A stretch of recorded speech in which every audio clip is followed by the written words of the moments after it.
What's going on, everybody? Welcome back to the channel. Today, let's talk about a serious bill that was introduced on Tuesday, introduced on August the 2nd, that would really shake up the carriers. Could really cause these carriers to really be held accountable. I don't know if it's going to pass the House and the Senate, but the way things are in the rail industry right now with the shortages, it wouldn't surprise me if this bill got passed. But let's go over this bill real quick. It says the House bill would expand STB's authority over railroad service. And there's a big thing that I really want to point out about this bill. It's called the Freight Rail Shipping Fair Market Act. This was introduced Tuesday, and it would give regulators, STB, so Oberman and Premise and those guys and girls, it would give them more authority to deal with service emergencies, require railroads to include service standards in contracts with customers, and the big one here, and give shippers the ability to slap fees on railroads that delay privately owned railroad cars or freight cars. That's a big one because from the hearings that was back in April, we know for a fact that NS specifically was only carrying the high dollar freight. So if business A is paying $5,000 to carry their freight, 1,000 or whatever, 2, 3, 400 miles, but business B is only paying a couple hundred, maybe $1,000 to carry theirs for a couple hundred miles. NS wouldn't even bother with company B. They would only deal with company A. We also know that the customers or the shippers didn't have any say so about where the rail cars are, or apart as far as getting the rail cars, or they have no pull. They can't do anything. And this is a big one, and I really, really hope this gets passed, because it would really hold the railroads accountable, because right now, as you know, there is no accountability besides from the STB trying to address the shortages and the supply chain crisis with UP and BN and all these major Class 1 CSX, even though they're still reporting record-breaking profits, but there's still a decline in service. I'm just going to go over right here real quick and put this in the video where CSX, Mr. Footy, whatever you want to call him. This was July 21st, 2022, so just a couple of weeks ago. This is second quarter profits. Our second quarter results were solid as we continued to benefit from strong customer demand and firm pricing, but our ability to hire and retain new workers, which is vital to improving our service and growing our business, remains challenged.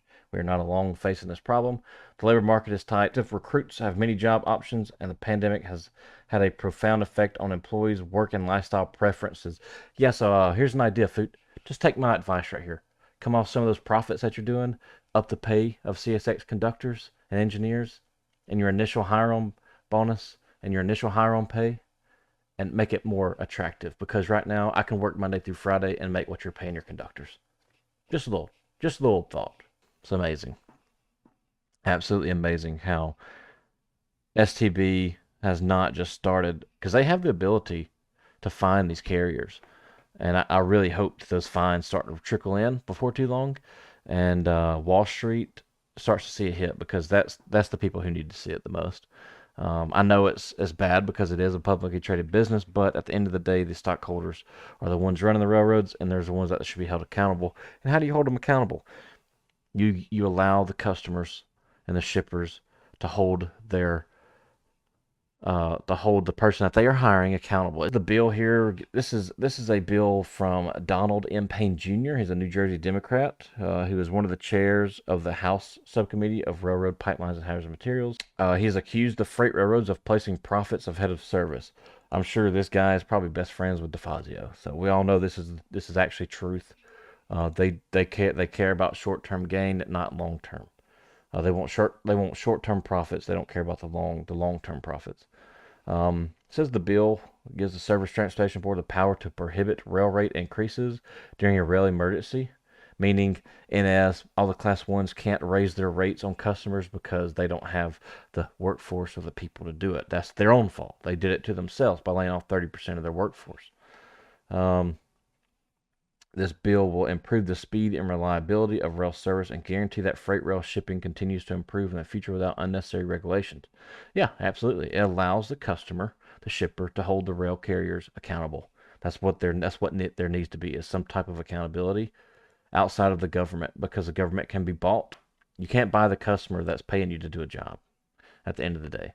that's able to slap fees on you because you're not doing what you're paid to do. Shipper organizations, including the National Industrial Transportation League, welcomed the STB reauthorization bill. The Freight Rail Customer Alliance and Private Railroad Food and Beverage Association, similar statements back in the bill. So you have a lot of these customers, of course, they're going back to this bill because now they're able to hold these carriers accountable. I think it would be great. Um, if you want to see this or read any more about this, because I'm not going to go over the whole thing here, it's going to be linked down below. At the end, I don't know who Anthony B. Hatch is. It says independent analyst Anthony B. Hatch says he expects the committee to advance the bill to the House floor where it is unlikely to gain approval. So who knows? Who knows what can come of this? But I think it's a step in the right direction of holding the rail carriers accountable in some type of aspect, whether be able to slap fees on them. And that, in my opinion, is what needs to happen because there is no accountability whatsoever. I've said this over and over. The carriers do what they want to. They pick and choose the loads or empties they want to carry, and they only pick the one that pays the most. And they say, screw y'all to the other industries and companies. Hire a truck and ship through trucks because we don't want your business. When in fact, in order to grow your company, you have got to learn to take all the business you can get. And this comes back to the training aspect, and like Primus was saying, you can't lay off 30% of your workforce. And y'all anticipated that things were going to go south during COVID, and in fact they didn't. They went up, and now you're still stuck. So now you're several years behind in hiring, and it all falls on you. And you should all be held accountable. And the customers didn't ask for this. The customers that they're serving now, so the customers should have the right to hold them accountable. They should have the right to those record-breaking profits that these rail carriers keep talking about. They should be held accountable, and these customers and the shippers that are going out of business because the rail services aren't doing their job should pay the price. There should be some accountability there, and I really hope this passes or something similar to this bill passes. We'll keep an eye on it, see what happens. But I'm curious what y'all guys think. Think this is good, bad? Like I said, you can go down and read the rest of it if you want to, and then come back and comment. Let me know what y'all think. Until then, I will see you guys in the next video. I'm going to try and shoot the first podcast this weekend, so it'll probably an hour, maybe a little bit more than an hour long. I got to figure out a way to get everything up on the Apple iTunes and Spotify and stuff like that. So till then, I'll see you guys in the next video. Appreciate y'all being here, and y'all take it easy, be safe, good luck at school, and I'll see you on the next one. Bye.